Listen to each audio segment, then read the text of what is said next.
Welcome back to learning pathway. आज हम work second के इंग्लिश लैंग्वेज का फिगर ऑफ स्पीच को कंटिन्यू करेंगे। जैसा कि आपने देखा प्रीवियस टाइम में सिमिली को लिया हुआ था, उसी को टाइम ज़्यादा वेस्ट ना करते हुए आगे के ज़्यादा से ज़्यादा टॉपिक फिगर ऑफ स्पीच के कंप्लीट करेंगे। तो स्टार्ट करते हैं मेटाफर से। मेटाफर, यहाँ पे मैंने मेटाफर के साथ में मेंशन कर दिया रूपक अलंकार। रूपक अलंकार, जैसा कि पहले एक बार सिमली को रिवाइज कर दे। सिमली मतलब उपमा, उपमा मतलब जब हम किसी एक वस्तु को दूसरे से कंपेयर करते हैं, उसमें लाइक या एज का यूज़ होता है। तो वहाँ तो जब कंपेयर दो चीज़ों का होता है तब उसको हम सिमली कह रहे हैं। रूपक में जब मेटाफर की बात करें तो मेटाफर में कंपैरिजन नहीं होता है, बल्कि क्या होता है, कंपेयर करने की जगह पर डायरेक्टली उसको ही बोल दे कि आप ही हो। फॉर एग्ज़ाम्पल, आपने देखा होगा चंद्रमा, मून को मोस्टली कंपेयर करने की जगह पे लोग बोलते थे चांद सा लग रहे हो, है ना। आज चांद जैसा लगा दिया तो सिमिली हो गया, और सीधा चांद ही बोल दिया तो मेटाफर हो जाता है। अब यहाँ पर आप देखिए, इसको डिफाइन भी किया गया है। डेफिनेशन से देखते हैं। इट डिस्क्राइब्स एन ऑब्जेक्ट और action in a way that isn't literally true but helps explain an idea और मेक अ कंपैरिजन। अब उन्होंने बता दिया कि क्या, इट डिस्क्राइब एन ऑब्जेक्ट, किसी ऑब्जेक्ट को या किसी एक्शन को क्या करते हैं, इन अ वे, इस तरह से बोला जाता है जिसको क्या होता है, दैट इजंट लिटरली ट्रू, जो कि लिटररी मतलब सच्चाई में वो सही नहीं है, but helps explain an idea, लेकिन सिर्फ वो क्या होता है, उस चीज़ की, उस ऑब्जेक्ट की, उस वस्तु को एक्सप्लेन करने के लिए ईजी होता है या आइडिया दिया जाता है या कंपेयर किया जाता है। For example, safe is a magician. अब आप भी देखिए, सेफ की बात हो रही है, सेफ मीन्स कुक, है ना। तो जब कुक की बात हो रही है तो कुक को कंपेयर किससे किया है, मैजिशियन। मैजिशियन मतलब जादूगर। अब कहाँ कुक जो खाना बनाता है और कहाँ मैजिशियन जो जादू दिखाता है, लेकिन दोनों के कंपैरिजन की जगह पे हमने क्या किया है, सेफ को ही सीधा क्या बोल दिया है, मैजिशियन बोल दिया है। देखिए, सेफ इज़ अ मैजिशियन मतलब सेफ क्या है, जादूगर है। क्यों बोला है, क्योंकि वो जो खाना बनाता होगा वो कैसा था, बिल्कुल जादू की तरह की, लोग उसको अट्रैक्ट होते होंगे, पसंद करते होंगे। तो किसी को कंपेयर ना करके उसको ही उस तरह से बोल दिया जाए तो उसे बोला जाता है मेटाफर। आपकी बहुत अच्छी लाइंस जो आपने लिटरेचर वाले हैं सभी ने पढ़ी होगी, एज यू लाइक इट से, all the world's a stage and all the men and women merely players, they have their exits and their entrances. ये आपका एज यू लाइक इट में दिया हुआ है। उसमें बताया गया है कि पूरा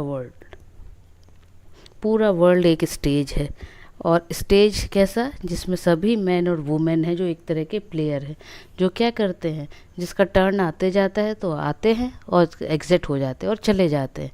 लेकिन एक्चुअल में यहाँ पे क्या बताना चाह रहे हैं, यहाँ किसी स्टेज की बात नहीं हो रही, यहाँ ह्यूमन बींग्स की लाइफ की बात की हुई है, जिसको बहुत ही अच्छे तरीके से स्टेज वे में उन्होंने क्या किया है, कंपाइल किया है या एक्सप्लेन किया है। आई होप समझ गए होंगे अब आप कि मेटाफर क्या होता है। एक बार फिर से बता दूं, मेटाफर में कंपैरिजन नहीं होता है, बल्कि उस पर्टिकुलर ऑब्जेक्ट को ही सीधा डायरेक्टली बोल दिया जाता है, तो उसको मेटाफर बोलते हैं। सबसे अच्छा याद रखने के लिए मून का एग्जाम्पल आप याद रखिए। यदि कंपेयर कर रहे हैं तो लाइक लगा दोगे, कंपेयर नहीं कर रहे हैं तो किसी को सीधा मून बोल दोगे। तो कंपेयर कर रहे हैं तो सिमली, और डायरेक्टली उसको मून बोल रहे हैं तो आपका मेटाफर। अब नेक्स्ट देखते हैं एलिटरेशन। ये बहुत ही इजी है और बहुत ही अच्छा है, इसको पढ़ने में भी अच्छा लगता है, और एटलीस्ट इसका साउंड जो है बहुत ही प्यारा है। फॉर एग्जांपल देखिए, यहाँ आगे जाके एग्जांपल में दिखेगा। पहले स्टार्ट करते हैं एलिट्रेशन। एलिट्रेशन मतलब होता है अनुप्रास अलंकार। अब अनुप्रास अलंकार क्या होता है, एक बार देखिए, आपका रिपीट हो जाएगा या कहीं रिवाइज हो जाएगा। एक ही अक्षर, मतलब पर्टिकुलर साउंड की बात हो रही है, एक ही अक्षर या साउंड, ध्वनि से आरंभ होने वाले शब्दों को अनुप्रास अलंकार कहते हैं। ठीक है, तो मीन्स एलिट्रेशन मीन्स एक ही सेम साउंड के जो कॉन्सोनेंट साउंड होंगे उसका रिपीटिशन जब होगा तो उसको एलिट्रेशन कहेंगे। मतलब एक ही पर्टिकुलर वर्ड बार बार रिपीट हो रहा है तो वो एलिट्रेशन है। देखिए यहाँ पर दिया भी है, a series of words a series of words that begins with the same consonants. याद रखिएगा कॉन्सोनेंट्स, इसमें वॉवेल्स नहीं होते हैं. सेम कॉन्सोनेंट साउंड्स और रिपीटेशन ऑफ कॉन्सोनेंट साउंड, मतलब एक ही टाइप का वर्ड जो है, एक ही टाइप का लेटर बार बार रिपीट हो, या फिर कॉन्सोनेंट साउंड्स का रिपीटेशन होता है तो उसको कहते हैं alliteration. For example, fair is foul and foul is fair, ये आपकी बुक्स की लिटरेचर की लाइन्स है. Fair is foul and foul is fair, यहाँ आप बार बार देखिए, fair foul foul fair, F F F F मतलब अ फा फा फा बार बार रिपीट हुआ है ना. तो ये क्या है, कॉन्सोनेंट साउंड. एफ मीन्स फ है ना, जब हम फोनेटिक्स की बात करें तो हम इसको प्रोनाउंस करते तो फ है ना, तो वही यहाँ पे दिया हुआ फेयर फ, देन अगेन फाउल. तो जहाँ पे एक ही सेम साउंड का वर्ड को रिपीट करते हैं then it is called alliteration.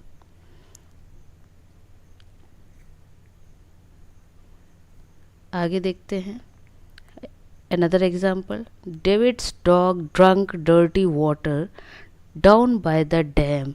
Now इधर David, dog, drunk, dirty, down, dam, एक ही फिर से लेटर का क्या हुआ, बार बार रिपीटेशन हुआ.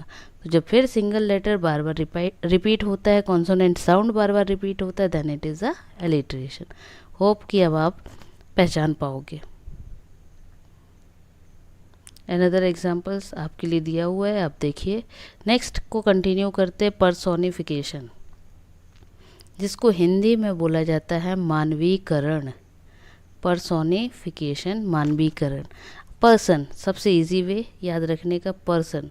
तो जहाँ हम पर्सन की तरह ट्रीट करें किसी भी ऑब्जेक्ट को या किसी भी एनिमल को, है ना, या किसी भी आइडिया को, कोई भी ऑब्जेक्ट है, तो सीधा सा ऑटोमेटिकली आप इससे अंदाज़ा लगा लीजिए कि वो क्या हो गया, पर्सोनिफिकेशन हो गया, क्योंकि हम उसको क्या कर रहे हैं, पर्सन की तरह ट्रीट कर रहे हैं. हिंदी में पढ़ा भी है मानवीकरण, कि किसी चीज़ को, चाहे वो वस्तु हो, चाहे उसमें जीव हो या ना हो, उसको हम किसका, मानव की तरह यदि उसको ट्रीट करते, व्यक्ति की तरह यदि उसका प्रतिनिधित्व करते, तो वो क्या है, मानवीकरण है. Same thing is here in English also. अब क्या दिया हुआ है देखिए, a figure of speech in which an idea animate object और abstract idea is enclosed with human qualities और एबिलिटीज़.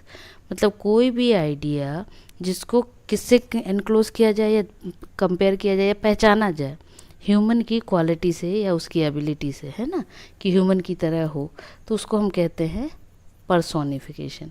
और इजी वे में बोलें तो जो चीज़ हमें इंसानों की तरह, है ना, फीमेल्स की तरह, मेल की तरह, फीमेल की तरह, पर्सन्स की तरह उसको देखें या बोलें, तो वो हमारा क्या हो जाता है, पर्सोनिफिकेशन. कैसे, जैसे आपने देखा होगा फ्लावर्स कभी क्या डांस करेंगे, कभी नहीं, है ना. जैसे फ्लावर्स की बात करें तो फ्लावर्स डांस नहीं करते हैं. फ्लावर्स सिर्फ क्या होता है, अपनी प्लेस पे इधर से उधर मूव करते हैं, मतलब हिलते हैं. बट हम क्या करते हैं, फ्लावर्स को बहुत तरह से उसको बोलते हैं. जैसे फ्लावर्स यहाँ पर एक एग्जांपल में दिया भी है, the flowers danced in the breeze, कि हवा में, ब्रीज मतलब हवा, फ्लावर्स क्या करते हैं, हवा में यहाँ से वहाँ डांस करते हैं. बट एक्चुअल में क्या है, ह्यूमंस डांस करते हैं, है ना. जानवर तो डांस करते नहीं है, ऑब्जेक्ट्स भी डांस नहीं करते हैं. फ्लावर का दिया तो फ्लावर को बताया डांस करते हो, इट मीन्स इसको किसकी तरह बताया, पर्सन की तरह, इसलिए पर्सोनिफिकेशन. दूसरा एग्जांपल देखिए, Mumbai is a city that never स्लीप्स. Mumbai देखिए, आपको भी पता है, एक वस्तु की बात हो रही है, एक जगह की बात हो रही है, जो अपनी जगह पे स्थिर है, उसको कहीं से यहाँ से वहाँ या मूवमेंट नहीं हो रहा है. बट हम क्या बोल रहे हैं, इज़ अ सिटी, बता भी रहे हैं कि सिटी है, दैट नेवर स्लीप्स, जो क्या है, सोती नहीं है. बट एक्चुअल में देखा जाए सोना किसका काम है, ह्यूमंस का. यहाँ पे हम ह्यूमंस की क्वालिटी को क्या कर रहे हैं, मुंबई के लिए बता रहे हैं, जगह के लिए बता रहे हैं, इसलिए क्या है, पर्सोनिफिकेशन है. अब देखिए, थोड़ा सा और इजी करने के लिए मैंने यहाँ मेंशन कर दिया, हाउ टू फाइंड पर्सोनिफिकेशन. कैसे फाइंड करेंगे, तो when an authors employees the use of personification, they assign human characteristics to non-human beings in animals, objects और abstract ideas. कि ऐसी कोई भी चीज़ जो कि नॉन ह्यूमन बींग्स है, उसको हम किस में क्रिएट करते हैं, कैरेक्टरिस्टिक्स को यूज़ करते हैं, चाहे वो ऑब्जेक्ट्स के थ्रू में, आइडियाज़ के थ्रू में, है ना, नॉन ह्यूमन बीइंग्स में किसी भी तरह का यूज़ करें तो उसको हम कहते हैं पर्सोनिफिकेशन। आई होप इतना क्लियर होगा। अब हम आगे बढ़ते हैं नेक्स्ट, आयरनी। आयरनी मतलब होता है हिंदी में उसको विडम्बना कहते हैं। अब विडम्बना वर्ड क्यों यूज़ किया है, तो आपने देखा होगा जब हम हिंदी में कभी बात करते हैं और किसी के साथ अपोजिट हो जाए, है ना, तो हम बोलते हैं अरे बड़ी विडम्बना है। जैसे सबसे एग्जाम्पल देखिए, आसपास आप बहुत बार यूज़ कर लेते हैं। फॉर एग्ज़ाम्पल जैसे किसी का नाम राजा है, बट कोइंसिडेंटली या बाय विडम्बना का ये आयरनी एक्चुअली वर्ड यूज़ होता है, उसका अपोजिट काम है कि मालूम चला वो भीख मांग रहा, तो क्या होगा, आप उस समय पे तुरंत बोलेंगे ना, अरे बड़ी विडम्बना है, नाम तो रखा गया है कि राजा, लेकिन काम क्या है। तो वो जब हम इस तरह के वर्ड यूज़ होते हैं तो उसको हम कहते हैं आयरनी। आयरनी कैसे पहचानेंगे, पहचानने का तरीका देख लेते हैं। एन अनयूजुअल और unexpected part of a situation etcetera that seems strange और अम्यूजिंग, मतलब ऐसी चीज़ जो अनयूजुअल है, मतलब बिल्कुल सोचा ही नहीं होगा, है ना, ऐसा वे ऑफ स्पीक, ऐसी चीज़ें जिसको हम सोच नहीं सकते, एक्सपेक्ट नहीं कर सकते, और वो सिचुएशन सामने आ जाए, इस तरह की कोई स्ट्रेंज टाइप की सिचुएशन, तो उसको कहते हैं आयरनी।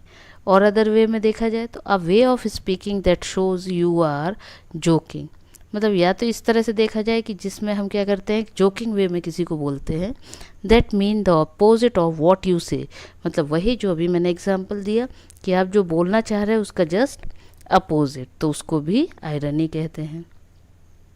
एग्जाम्पल आपका विलियम शेक्सपियर को देखिए, ये बहुत अच्छा एग्जाम्पल है। इट्स अ आयरनी, कैसे, birth and death dates are the same, मतलब उनकी जो बर्थ है और डेथ है उसका जो डेट है वो सेम है ना, तो ये क्या हुआ, एक तरह का आयरनी हो गया। पायलट को देखो, पायलट आपको पता है पायलट का मीनिंग ये होता है जो ऊंची उड़ान भर पाए, लेकिन यदि उसको डर लगता है तो a pilot has a fear of Heights, कि मतलब जो पायलट है उसको किससे डर लगता है, हाइट से, तो इससे बड़ी आयरनी या जोक क्या हो सकता है ना। अब next, police station being robbed, मतलब पुलिस स्टेशन में ही चोरी हो जाए, डकैती हो जाए, तो ये क्या कहलाते हैं, ये इस तरह के जो जोक्स होते हैं जो अनकंडीशनल होते हैं, या कहना चाहिए अनएक्सपेक्टेड हो, अनयूजुअल हो, तो इसे कहा जाता है आयरनी। अब आयरनी में एक चीज़ और है, आयरनी में टाइप्स होते हैं। अब टाइप्स क्यों बोला जा रहा है, क्योंकि आयरनी क्या होता है, 3 टाइप्स की होती है। One is dramatic, another one is situational, and third one is verbal. अब ये आयरनी को 3 पार्ट्स में जो डिवाइड किया है, चलिए इसको भी थोड़ा सा शॉर्ट में देख लीजिए। इसको पहचानना बहुत इजी है एक्चुअल में बोलें तो, जब आपके एग्ज़ाम में आयरनी से रिलेटेड, इसको आप रीड कर लेना, शॉर्ट में अभी मैं बता भी दे रही हूँ, आयरनी से रिलेटेड जब भी आपको क्वेश्चन आएंगे तो आप देखिएगा वो जो कंडीशन होगी जस्ट अपोजिट होगी। अपोजिट कैसे होगी, फॉर एग्ज़ाम्पल किसी के बारे में जो बात हो रही होगी वो उसकी जस्ट उल्टा हो रहा होगा, है ना, कैसे उल्टा, जैसे अभी मैंने बोला कि जैसे राजा नाम है बट काम क्या हो रहा होगा, भिखारी का हो रहा होगा, है ना, या फिर कुछ कंडीशन ऐसी होंगी जिसमें क्या है, जैसे अभी शेक्सपियर का एग्जांपल दिया कि शेक्सपियर का डेथ एंड बर्थ दोनों का ही डेट सेम है, तो अब सोचिए कितनी, मतलब यदि उस हिसाब से देखा जाए तो उसमें यदि पर्सन आगे जाके उसको कुछ करना चाहे तो क्या करे, क्या सेलिब्रेट कर पाएगा, नहीं, आयरनी हो गई ना, विडम्बना हो गई, क्योंकि क्या बोल के करेगा, उसका बर्थ बोल के करे या डेथ बोल के करे, तो नहीं, करने में कितना कम प्रॉब्लम होगा, है ना, या मतलब हेजिटेशन होगा, या क्या ऐसा ट्रीट करे, क्या बोले, वही चीज़ इसको उसी तरह की चीज़ों में आयरनी कहलाता है। देखिए dramatic irony, this occurs when the audience और reader knows what is ironic in the situation but the character doesn't know it's a predicament. वो क्या बताना चाह रहे हैं कि हमको तो पता है कि मतलब देखो, ड्रामेटिक मतलब जब आपने देखा होगा कोई चीज़ पढ़ रहे हैं, जैसे फॉर एग्जांपल बुक पढ़ रहे हैं, ठीक है, अब आपको इसके आगे में पता है कि क्या होने वाला है, बट क्या होगा, जो पढ़ा रहा है वो उसको प्रेडिक्ट ही नहीं कर, मतलब जो पढ़ रहा है देख रहा है वो प्रेडिक्ट कर पा रहा है कि आगे क्या होगा, तो इस तरह की जब कोई चीज़ होती है तो उसको आयरनी कहा जाता है, कि मतलब ऑडियंस को पता है बट उसके बाद भी क्या है, चल रहा है, रीड कर रहे हैं, सुन रहे हैं या देख रहे हैं, है ना, example, if a person were to say I am so glad that I wasn't in the car. देखिए एग्जाम्पल कितना प्यारा है कि यदि कोई पर्सन बोले क्या, I am so glad that I wasn't in the car accident only to be involve in a car accident moments later. यदि कोई पर्सन ऐसा बोला, अरे जो एक्सीडेंट हुआ उस कार में मैं नहीं था, और उसी समय वो एक्सीडेंट हो जाए, तो इस तरह की ट्रेजेडी है, आयरनी इसको ही बोला जाता है ना, कि जो सोचा है, जो नहीं, अनएक्सपेक्टेड और सडन वो आपके साथ हो जाए। सिचुएशनल आयरनी, तो ऐसी आयरनी जिसमें क्या होता है, this is when the opposite of what is expected to happen occurs, मतलब जो सोचा है उसका जस्ट अपोजिट हो जाए। एग्जाम्पल बहुत प्यारा दिया हुआ है, कैसे, जैसे अभी एक बताया था रॉबरी वाला, कि पुलिस स्टेशन में ही रॉबरी हो जाए तो, है ना, वैसे ही another example, as a fire station were to be burn down, this would situational irony as they is the building which is meant to protect from fire. मतलब यदि ऐसा कुछ हो जाए कि हम जिसमें बोलें कि आयरनी क्या हो गई, कि हमने सोचा कि हमको किससे, क्या है, फायर स्टेशन जो है, फायर स्टेशन किसके लिए जाना जाता है, कि फायर से बचाने के लिए, और वहीं आग लग जाए तो इस तरह की जो चीज़ें होती है, इस कंडीशन को कहते हैं सिचुएशनल आयरनी। होप क्लियर हो गया होगा situational. Verbal irony, verbal irony means it is used when a person wants to express something using speech which says the opposite of what they mean। मतलब कुछ ऐसा जो पर्सन चाहता है बोलना लेकिन उसका मीनिंग अपोजिट हो। फॉर एग्ज़ाम्पल, जैसे जनरली अभी है, इस वेदर में हम लोग क्या करते हैं, बहुत गर्मी लग रही है, बट हम सभी लोग इसके लिए वो वर्बल आयरनी में ही एग्जाम्पल आएगा। बट आपसे कोई पूछे कैसा लग रहा है, तो क्या बोलते हैं, अरे बिल्कुल शिमला जैसा लग रहा है, मज़ा आ गया। बट आयरनी क्यों बोल रहे हैं, क्योंकि जस्ट अपोजिट है, बिल्कुल हीट लग रही है ना। तो इस तरह की कंडीशन को क्या बोलते हैं, वर्बल आयरनी। होप 3 आयरनी पूरे टाइप्स आपको क्लियर हो गए होंगे। नाउ द लास्ट, आज के लिए जो टॉपिक है, अभी फिगर ऑफ स्पीच कंप्लीट नहीं हुआ है, बट लास्ट वन इज़ आज के टॉपिक में, ताकि आपके सब मिक्स ना हो, हाइपरबोले। बहुत इजी है, इसको ज़्यादा बताने की ज़रूरत नहीं है, फिर भी मैं बता दूंगी, क्योंकि बहुत ही इजी वे में यदि आपको वर्ड याद हो गया तो आप कभी लाइफ में नहीं भूलोगे। हाइपरबोले, हाइपर, देखिए पहले तो बोले का मतलब ही हिंदी वाला ले लीजिए, बोलना। हाइपर मतलब इतना ज़्यादा कि लोग सुनना ही पसंद ना करें, इरिटेट हो जाए कि अरे ये तो कुछ भी बोलता है, जिसको हिंदी में बोलते अतिशयोक्ति, हद से ज़्यादा एक्स्ट्रा बोलना, बताना, बढ़ा चढ़ा के बताना। अब देखिए उसको और इस वे लाइन्स में भी देख लीजिए, अ वे ऑफ स्पीकिंग, मतलब इस तरह से बोलना, और writing that make something sound better, more exciting, dangerous etcetera, that is really is.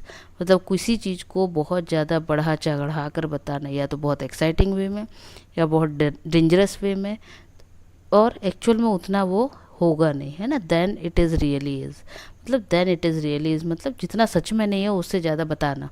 For example आप देखना, कुछ ह्यूमंस में, सभी की बात नहीं कर रहे, कुछ पीपल्स की बात कर रहे।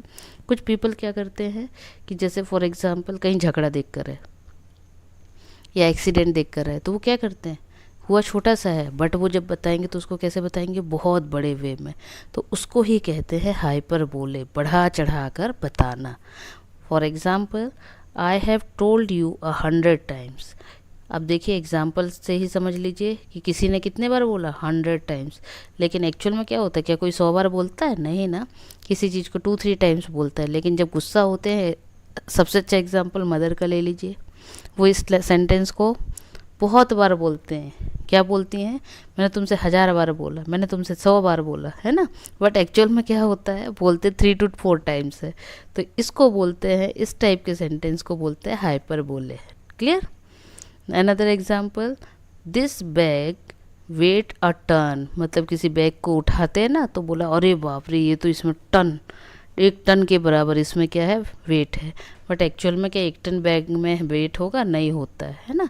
तो इस तरह के जब हम एग्जाम्पल्स को देखते हैं तो ये होते हैं हाइपरबोले। आई होप इतने आपको समझ आ गए होंगे। एक बार शॉर्ट में फिर से रिपीट कर दूं ताकि याद रहे। मेटाफर, जिसमें हम क्या करते हैं, किसी चीज़ को कंपेयर ना करके डायरेक्ट ही उस आइडिया को, उसको कंपैरिजन की जगह उसी एक्शन को डायरेक्टली उस ऑब्जेक्ट को बोल देते हैं, तो उसको बोलते हैं मेटाफर। देन अलिट्रेशन, जिसमें क्या होता है, कॉन्सोनेंट साउंड का बार बार रिपीटेशन होता है, रिपीट होता है। फिर देन उसके बाद पर्सोनिफिकेशन, जिसमें क्या होता है, पर्सन की तरह ट्रीट किया जाता है, उसकी क्वालिटी, ह्यूमन की क्वालिटी के हिसाब से सेंटेंस को देखा जाता है या बोला जाता है, या किसी अदर ऑब्जेक्ट्स को बोला कहते हैं, तब उसको पर्सोनिफिकेशन कहते हैं। आयरनी, तो आयरनी अभी आपको बताया है, जो एक्सपेक्ट या अनएक्सपेक्टेड चीज़ें हैं, सिचुएशन है, या इस वे में बोलना जिसमें जोकिंग टाइप का सेंटेंस आए, उसको आयरनी कहते हैं। आयरनी का टाइप्स 3 होते हैं। 3 क्या, एक होता है ड्रामेटिक, जो कि जनरली क्या है, राइटिंग पार्ट में ही यूज़ होता है। सेकंड होता है आपका सिचुएशनल, जिसमें क्या होता है, अपोजिट वे में बात हो रही हो, मतलब सिचुएशन ऐसी हो कि जहाँ पर सोचा नहीं, जैसे फायर स्टेशन का एग्जांपल दिया था। और लास्ट है वर्बल। वर्बल मीन्स जो बोलकर बोला जाता है ना, और अपोजिट वे में बोला जाता है, उसको वर्बल आयरनी बोलेंगे। लास्ट इज हाइपर बोले, मतलब हद से ज़्यादा बोलने वाला, अतिशयोक्ति, बढ़ा चढ़ा कर बोलने वाला, तो उस फिगर ऑफ स्पीच को हाइपर बोले बोलते हैं। आई होप इतना आपको क्लियर हो गया होगा।